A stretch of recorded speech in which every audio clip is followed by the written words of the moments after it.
Em 2024, Curitiba teve mais de 9 mil acidentes de trânsito e um relatório mostra que 141 pessoas perderam a vida nesses acidentes.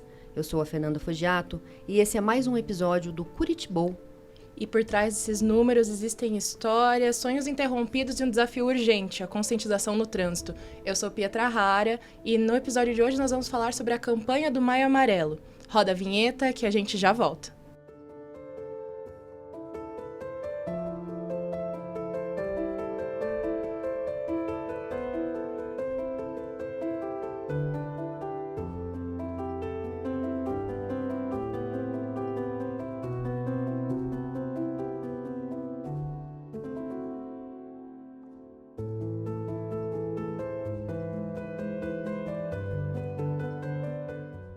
A gente já vai pedir para você ativar o sininho para não perder nenhuma atualização do CMC Podcasts, curtir, compartilhar e comentar esse vídeo para que mais pessoas tenham acesso à conscientização do trânsito que a gente vai trabalhar hoje.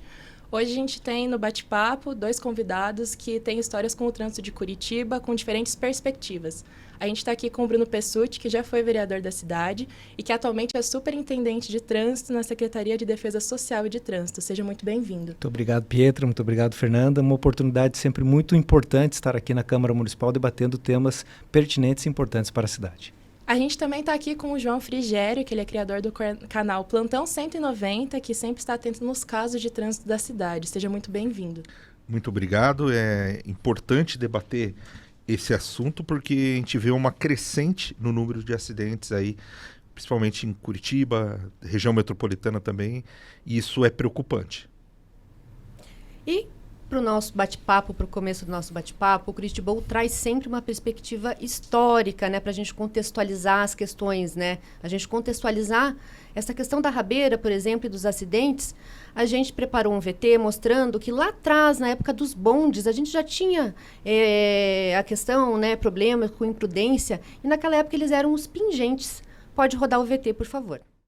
O Maio Amarelo, movimento global pela segurança no trânsito, traz à tona tópicos sobre a imprudência, como o combate à rabeira e o uso das canaletas por ciclistas e pedestres. Mas o que muitos não sabem é que esses desafios vêm lá de trás. Em 1887, os bondes de mulas começaram a circular na cidade. Antes, o transporte era feito por carroças. Comparado com a capital do Império, o Rio de Janeiro, os bondes chegaram a quase 30 anos depois em Curitiba. A primeira viagem foi entre o centro da cidade, onde hoje fica um dos prédios da Câmara, e o Batel. Porém, um mês depois, já aconteceu o primeiro acidente. Segundo a imprensa, o bonde corria com tanta velocidade que não obedeceu à curva e perdeu o controle, onde hoje é a Rua 15 de Novembro. Voltando para os tempos atuais, um tema que vem chamando a atenção são os acidentes por pegar rabeira nas canaletas dos ônibus. Mas esse problema vem lá do século XIX. Os pingentes, ou pula-bondes, já faziam manobras parecidas. Para fugir do pagamento ou por pura aventura, eles se agarravam ao para-choque ou ao estribo, ou seja, os degraus dos bondes. Mesmo sendo proibida, a prática era muito comum e causava acidentes até mesmo fatais. Os bondes elétricos chegaram em Curitiba em 1913, mas saíram rápido de cena em 1952. Hoje, o anexo 3 aqui da Câmara de Curitiba guarda um pouquinho dessa história. E para quem quiser conferir essa e outras curiosidades históricas aí sobre o trânsito de Curitiba, a matéria completa está no nosso portal. Vamos lá, começando agora as nossas perguntas para os nossos convidados, vamos começar pelo Bruno Pessutti. Então, esse relatório da Secretaria Municipal da Defesa Social e Trânsito mostra que a gente teve 141 óbitos em 2024. São 141 vidas perdidas, 141 famílias enlutadas. Mas, por outro lado, esse é o menor número, né, desde o início do programa Vida no Trânsito. É uma queda aí de 50% em 10 anos. Bruno Pessutti, conta pra gente quais ações da CETRAN e da Escola Pública de Trânsito que contribuíram para essa redução. Bem, Fernanda, é claro que é um número importante a gente ter reduzido em 50% o número de mortes aqui na cidade de Curitiba, mas ainda assim, conforme você falou, são 140 famílias que perderam entes queridos e outras tantas pessoas que sofreram danos permanentes, lesões graves, e esses dados não entram nas estatísticas, né? Eu tive a oportunidade, enquanto vereador, aqui em 2015, na ocasião da revisão do plano diretor, de ter feito uma emenda junto com a vereadora Carla Pimentel, minha autoria, convidei ela para estar junto nesse momento, para que a gente não apenas reduzisse as mortes no trânsito, no plano diretor, uma diretriz da cidade, mas que sim fosse morte zero no trânsito. Isso tem sido buscado firmemente pela gestão. Como que isso é feito? É através da redução da velocidade. 10 km por hora faz toda a diferença num acidente entre a vida e a morte. Então, a cidade tem experimentado ao longo dos últimos anos uma redução da velocidade das vias. Isso é importante a população ter essa informação. Então, por que a gente reduz a velocidade? Para fazer com que uma eventual colisão e acidentes ocorrem, porque o ser humano é muito frágil e ele erra muito. Isso faz com que os acidentes ocorram. Então, quando você anda numa velocidade mais baixa, a chance daquele acidente ser menos perigoso ou causar menos danos, inclusive a morte, é maior. Então, por isso que a gente reduz a velocidade e cada vez mais grandes cidades no mundo têm reduzido a velocidade. Paris, por exemplo, a velocidade máxima em toda a região da cidade assim, urbanizada é 30 km por hora. Claro que a gente não quer chegar a isso em Curitiba, não estou falando isso, mas é uma tendência mundial a redução de velocidades e nós estamos um padrão bem estabelecido na cidade. Estamos estudando para alterar, aumentar em alguns pontos, reduzir em outros, mas há sempre um estudo técnico de engenharia sendo feito justamente para que 141 pessoas que perderam a vida ano passado no trânsito de Curitiba a morte delas não tenha sido em vão, para que a gente possa preservar mais vidas no trânsito buscando a morte zero. Parece utópico, mas países nórdicos como Suécia e Noruega, em algumas cidades atingiram isso. Então, temos tomado muitas iniciativas através da educação, mas principalmente agora um foco com a nossa diretora Melissa Puertas, focar na educação das crianças. Esse é o nosso próximo tópico. Fazendo com que as crianças, desde pequenininhas, assim como eu fui treinado, vamos dizer assim, pela família Folhas a reciclar o lixo, lá atrás, 1994, 96, que as próximas gerações de curitibanos e curitibinhas possam ser bons cidadãos completos, não somente na reciclagem do lixo, na educação ambiental, mas também no cuidado com o trânsito, atravessando na faixa, respeitando os limites de velocidade, cumprindo as normas do trânsito. Então, agora era esse o nosso próximo tópico, Bruno. Fala pra gente como que funciona na prática essa campanha desse projeto do trânsito integrado, que é feito na rede pública de ensino. O que é trabalhado com as crianças? As crianças, de forma diferente dos adultos, elas têm uma capacidade de absorção, de conhecimento muito maior. E você trabalha muito na emoção. Então, no trânsito integrado, a gente leva todos os entes que estão relacionados com o trânsito. Não somente a CETRAN, mas também a Guarda Municipal, através das suas equipes, inclusive levando o cachorro Aisha, que é o canine da Guarda Municipal. Isso gera uma emoção muito grande nas crianças, então elas vão lembrar daquele momento por muitos tempos. E também levamos a Polícia Civil envolvida com a DEDETRAN, a Polícia Militar, o Batalhão de Polícia Rodoviária. Todos os entes envolvidos com o trânsito, eles estão presentes para fazer com que as crianças percebam e tenham uma relação de pertencimento, para que ela também entenda que ela também faz parte do trânsito. E ao absorver o conhecimento de um trânsito seguro, da educação, do correto comportamento em relação ao trânsito, ela leva para a sua casa e cobra dos seus pais, fazendo com que eles não peguem o celular enquanto dirigem, enquanto eles cumpram os limites de velocidade e dessa forma a gente possa reduzir ainda mais o número de mortes aqui na cidade de Curitiba. Muito legal essa campanha. E, Frigério, passando um pouquinho para você agora, a gente viu que acidentes no trânsito não são uma coisa tão nova na história de Curitiba, e ao longo desses anos de você registrando esses acidentes com o Plantão 190, que tipo de comportamentos tem se repetido com mais frequência? O que é notável, assim, é muito notável, que foi o que o Bruno principalmente complementou ali, é a parte do celular. A porcentagem assim, de pessoas que manuseiam o celular enquanto dirige é muito alta. Por quê? Eu pilotando moto, você consegue ver o que está acontecendo dentro dos carros. E a pessoa se distrai. É nessa distração que o tempo de resposta dela, numa situação de emergência, vai aumentar, e não é pouco não, aumenta muito. Por exemplo, a pessoa está numa via rápida, o trânsito está fluindo. Se ela estiver no celular e o trânsito parar bruscamente, a chance dela colidir na traseira de alguém aumenta muito, porque ela está desatenta com o celular. Isso aumentou demais. Algo que o Bruno falou que eu também notei no decorrer dos anos é como diminuiu o número de acidentes, principalmente fatais, na região central de Curitiba. A diminuição de velocidade, principalmente na questão pedestre, aumenta muito a chance do pedestre sobreviver. E, consequentemente, diminui o número de mortes. Então, é notável que diminuiu muito a questão de acidentes fatais na região central. Mas a gente tem muito problema. O principal fator hoje eu acredito que seja a distração, a falta de atenção do motorista causado pelo celular. E na questão das rabeiras, que é algo que está sendo muito discutido atualmente, a gente teve alguns casos fatais, inclusive na cidade. O que você vê quanto a essa questão? Você tem visto casos também marcantes sobre a questão de pegar rabeira? O que a gente faz com essas pessoas que ainda fazem essa prática?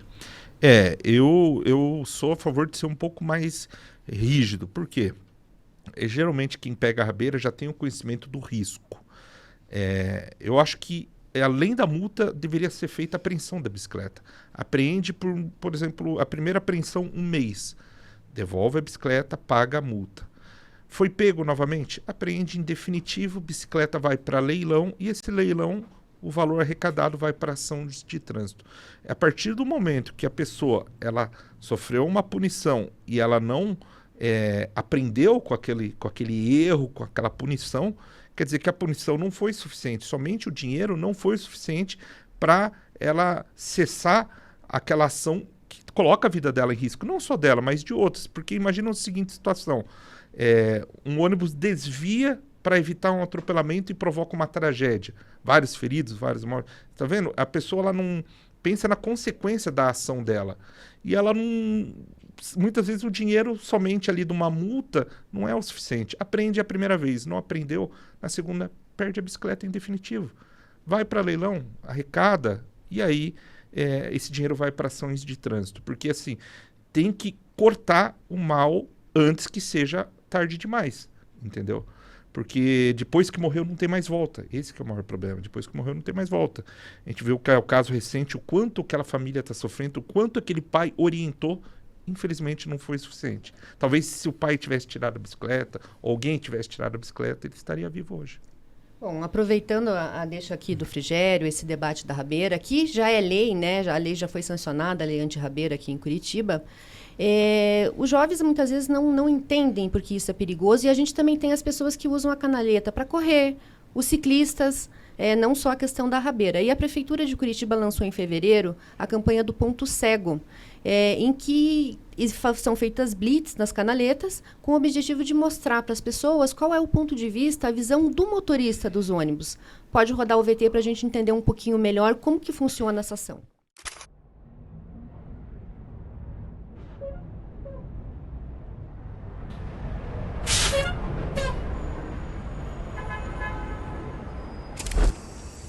Calma aí, espera um pouquinho. Deixa eu mostrar uma coisinha para vocês.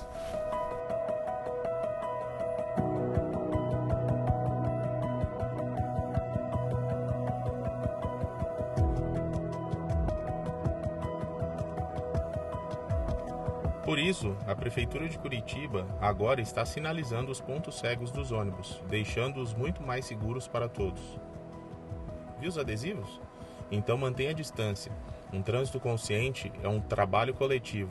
Fique atento, cuide de você e do próximo.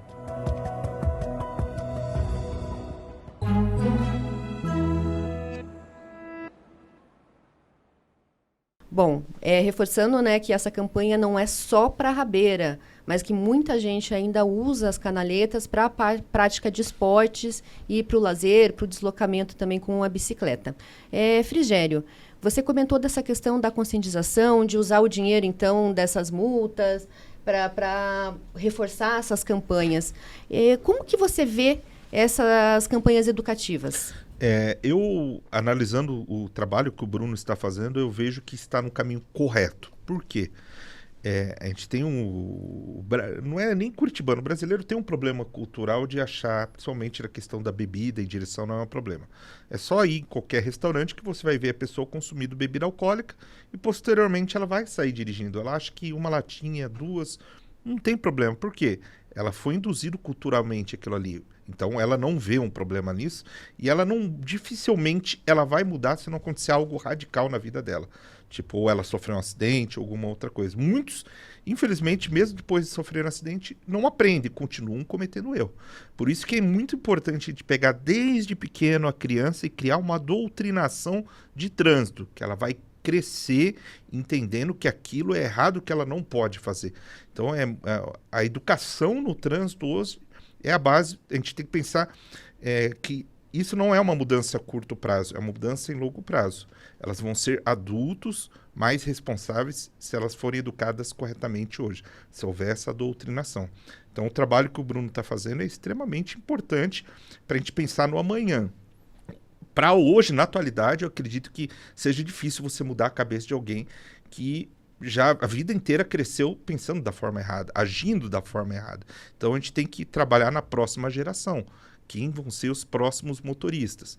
Para quê? Para evitar muitas situações que a gente tem visto recentemente de jovens recém-habilitados ou não habilitados cometendo infrações gravíssimas de trânsito, de racha, de manobras perigosas, que a gente tem presenciado em Curitiba alguns casos. A gente precisa quebrar esse paradigma, porque muitos acabam se estimulando pela própria internet. Vai pela emoção, nossa, olha o que o cara está fazendo. Quer dizer, a internet tem sido um disseminador, muitas vezes, de muitos maus exemplos, de péssimos exemplos, e a pessoa quer se inspirar naquilo. Então, a gente precisa de um trabalho educativo muito consistente, muito ali concentrado, para evitar que as crianças cresçam com essa mentalidade, entendeu? É um trabalho difícil, Bruno. Eu vou falar para você, é um trabalho difícil, mas precisa ser feito, porque senão a tendência é piorar. Mas é assim, a partir do momento que a gente começou, é só aprimorar agora. Eu acredito que isso seja um caminho assim para uma mudança futura. Todo esse tempo que você, né, do canal, tem algum caso marcante de acidente de trânsito, assim, que marcou para você? Eu vou falar para você, tem um acidente que me marcou muito, e para você ver a questão, né, como a gente volta, como a gente gira em torno do assunto. Um caso que aconteceu no Capão da Embuia. O motorista estava dirigindo corretamente na via rápida ali, e um jovem, estava numa bicicleta motorizada na contramão e simplesmente cortou na frente do carro. E aí o carro pegou em cheio e acabou tirando a vida desse menino, desse jovem. Eu conversei com o motorista havia consumido uma latinha de álcool, ele não estava embriagado, ele não tinha sintomas. E ele não teve culpa, mas gerou um transtorno tão grande na vida dele por ele ter consumido uma latinha, porque ele teve que ir para a delegacia, que apareceu no bafômetro, que ele havia ingerido a bebida alcoólica. E você vê, ele estava correto. Mesmo ele estando correto, gerou um transtorno muito grande na vida dele, porque ele consumiu uma latinha, ele não estava embriagado. Aí você vê que aquilo ali me marcou, eu falei, caramba, o cara estava correto. O erro dele foi ter consumido bebida. Eu acredito que se ele não tivesse consumido, o acidente também teria acontecido. Mas você pode ver como que toda a parte criminal, muitas vezes, pode causar um transtorno muito grande. Teve inúmeros outros casos. A gente vê de pessoas realmente se arrependendo e não cometendo, parando, por exemplo, de consumir bebida, porque se envolveram em acidentes quando estava embriagado. Eu já acompanhei casos assim que hoje a gente acha até engraçado. Aquele bêbado engraçado quando está envolvido no acidente, a gente chega para gravar e o cara conta piada e tal, mas por um lado é triste, sabe? Porque você vê que o cara tá achando graça e não vê a gravidade da situação. Muitas vezes não causa um óbito, mas é um problema grave, sabe? E, Bruno, agora passando para você, a gente tem alguns dados do programa Vida no Trânsito que alertam a discussão para a questão dos motociclistas. Em 2024, foram registrados 5.000 acidentes envolvendo motociclistas condutores e 24 óbitos no local do acidente. Agora, já em 2025, já ocorreram mais de 2.000 casos da mesma natureza, com 14 óbitos até o momento. Quais as principais medidas que a CETRAN está fazendo para tentar enfrentar essas estatísticas, especialmente no que diz respeito à segurança dos motociclistas no trânsito? Nós precisamos tratar a acidentalidade dos motociclistas, acredito eu, como uma epidemia até mesmo de saúde pública. Hoje, se a gente for entrar num hospital de pronto-socorro, pronto-atendimento, se não metade, boa parte dos leitos de UTI ou os outros leitos de pronto-atendimento estarão ocupados por colisões causadas por motocicleta. É uma questão que nós precisamos tratar como um debate muito forte na sociedade. temos que discutir o transporte coletivo, discutir outras formas de financiamento para veículos, porque nós não podemos, eu pelo menos, na minha opinião muito particular, eu não gosto da ideia da motocicleta como uma substituição do transporte coletivo ou uma substituição do próprio veículo automotor, tendo em vista que os acidentes causados por motocicleta são muito graves. Afinal, o para-choque é a perna do condutor. Então a gente tem acompanhado, né, junto com o Frigério estávamos falando sobre isso, que logo depois da pandemia, como o valor dos veículos aumentou muito, a taxa de juros hoje está muito elevada, a motocicleta mais acessível passa a ser o meio de transporte principal de muitas famílias. Tenho casos, por exemplo, relatos do Sinduscom, que é o Sindicato da Indústria da Construção Civil, onde um ajudante, um servente de pedreiro, quando ele vira pedreiro, ganha seu primeiro grande salário, ele compra uma moto, na outra semana ele já se acidenta e não está trabalhando. Então, além do problema que ele causa para si próprio, há todo um impacto na economia e uma despesa pública muito grande na saúde pública para fazer com que essa pessoa receba uma prótese, receba um cuidado e muitas vezes não consegue voltar ao mercado de trabalho. Então, além de todos os danos causados a si próprio, há todo um impacto na sociedade. Então, nós estamos trabalhando muito firmes na educação, inclusive tenho falado com a nossa diretora da educação para que a gente possa ampliar as ações com a motocicleta e não somente utilizando os agentes trajados como agentes de trânsito, mas utilizando eles com uma roupa um pouco mais social, vamos dizer assim, para não causar naquela pessoa um medo quando ela é abordada numa fiscalização de educação, numa ação educativa. E estamos comprando equipamentos de segurança, sejam coletes, sejam antenas, já começamos a distribuição também disso, capacetes, coletes reflexivos, para fazer com que o motociclista possa ser visto. E lembrando a eles também sobre a importância de seguir as regras de trânsito. Muitas vezes o motociclista, aí sim muito focado na entrega, para fazer mais entregas, tendo em vista o valor baixo que eles recebem por entrega, acaba se colocando numa situação de risco. Estamos debatendo com as plataformas formas de evitar que ações de imprudência ocorram, através de GPS, através de outras ações, por exemplo, identificar quando eles trafegam em contramão e avisá-lo, não fazer uma multa, uma autuação, mas avisá-lo de que aquilo é uma situação que está colocando ele em risco. Então, são formas de fazer com que a moto não seja efetivamente um problema do ponto de vista para quem está utilizando.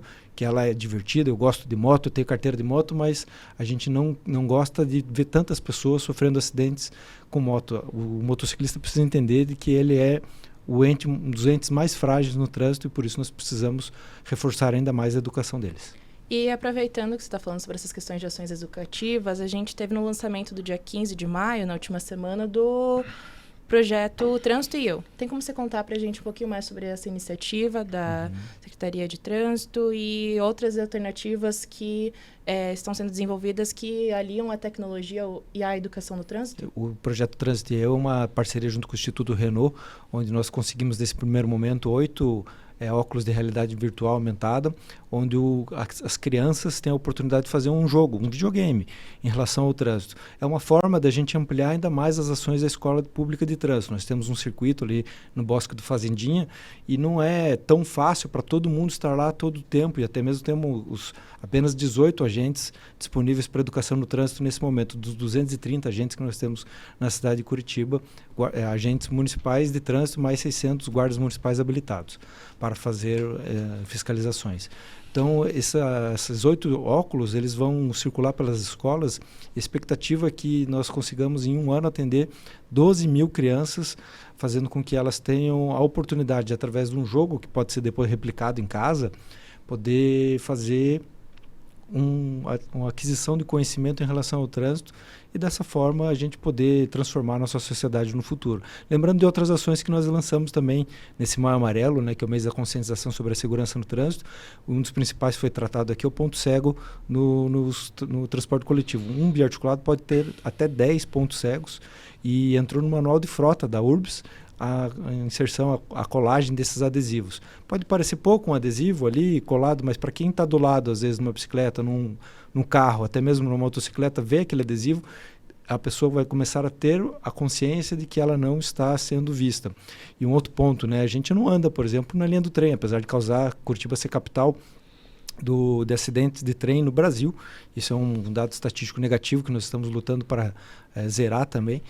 Mas as pessoas, elas acham que elas têm a tranquilidade, que não vai acontecer nada, de andar na canaleta do transporte coletivo. Um ônibus com 28 metros, 30, 35 toneladas, ele tem uma manobrabilidade muito complicada comparado a outros veículos. Então, a gente pede para as pessoas, não é seguro fazer exercícios, praticar esporte, se locomover pela canaleta. E com a chegada do ônibus elétrico, eles não fazem nem barulho, então você não vai nem perceber que ele está chegando. Então, não façam esportes, não façam atividades nas canaletas, porque da mesma forma como a gente não faz no trilho do trem, tá certo? O trilho tem os dormentes, etc. A gente não anda no trilho do trem, a gente também não deve andar nas canaletas do transporte coletivo.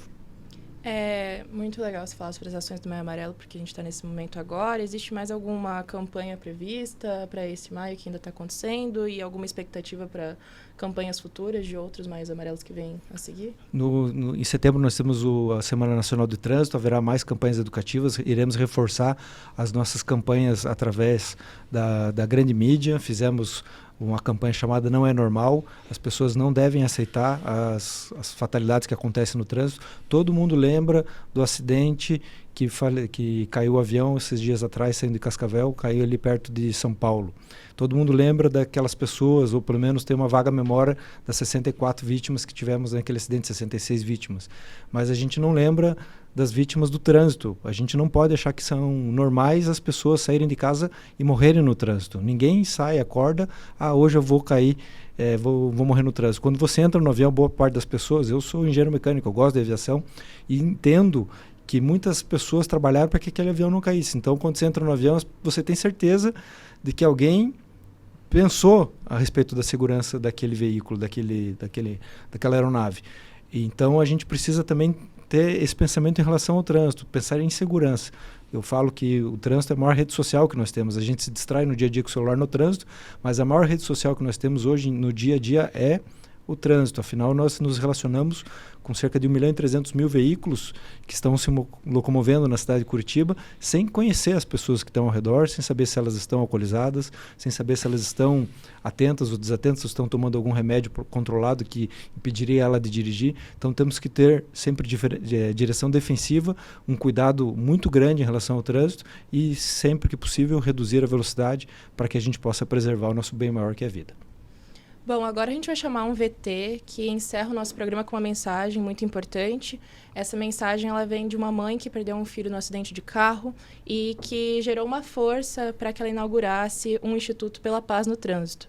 Vamos conferir a mensagem da Cristiane Yared. Pode rodar o nosso VT. Eu estou aqui com a ex-deputada federal e criadora do Instituto Paz no Trânsito, Cristiane Yared, para falar um pouquinho mais sobre o Maio Amarelo e a conscientização no trânsito. Cristiane, seja muito bem-vinda. Querida, eu agradeço. Eu creio que as pessoas já me conhecem da luta, né? Nossa luta por salvar vidas. A gente sabe que você tem uma história muito pessoal ligada com a consciência no trânsito, segurança no trânsito. Eu queria que você falasse um pouquinho mais sobre como que foi o período de criação do Instituto e quais são as missões dele. Isso, o Instituto ele foi criado no meio de muita dor, né?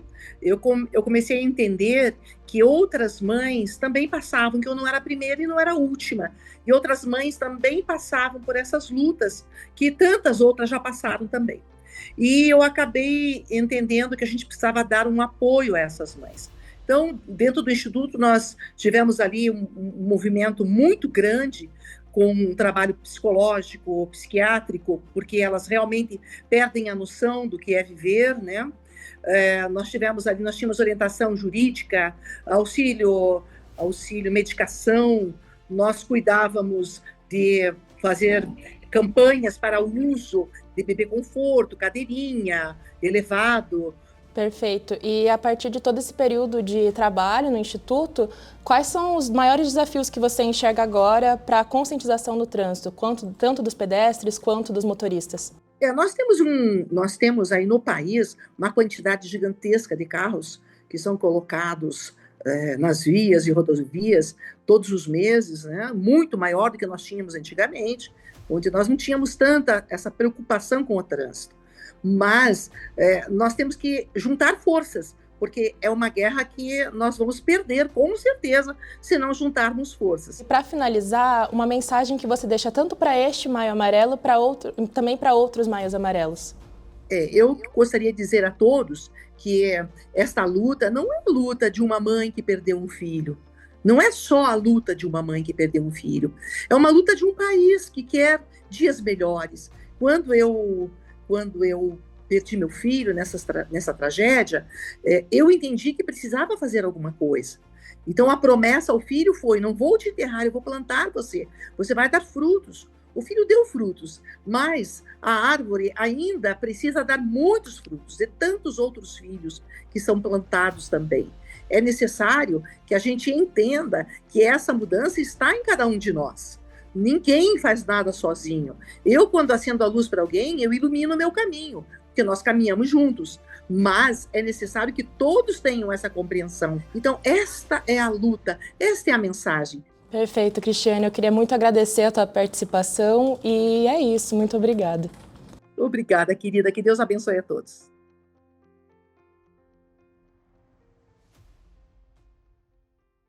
Esse é só um trecho da mensagem da Cristiane Yared. A entrevista completa você confere aqui no nosso canal do YouTube e também outros VTs.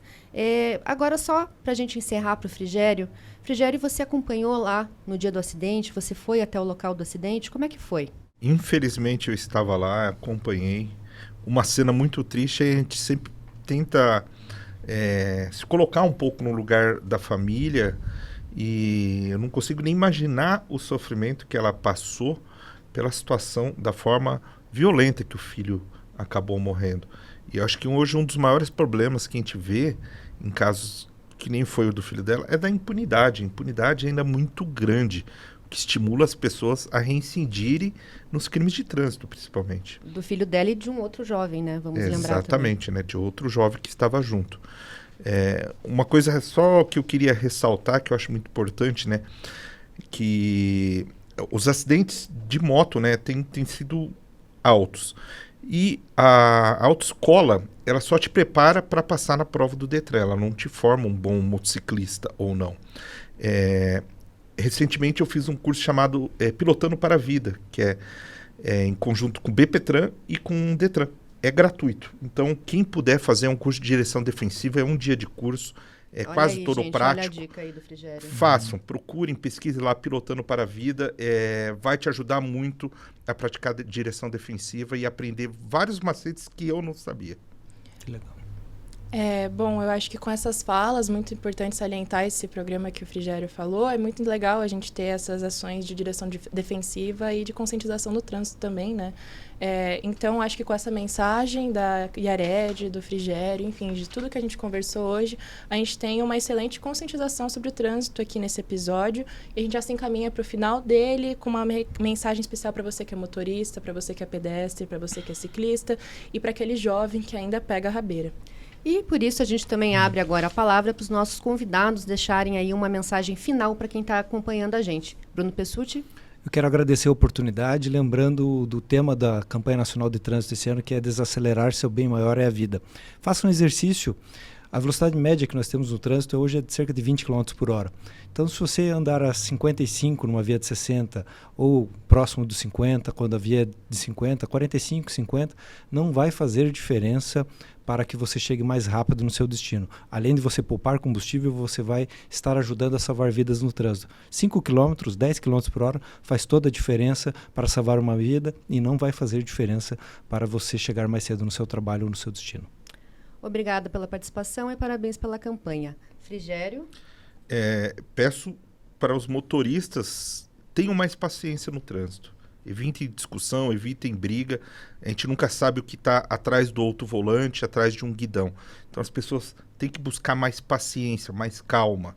E não descontar a raiva em outros motoristas, outros motociclistas. Que quantos casos a gente viu também recente de brigas de trânsito que acabaram em tragédia.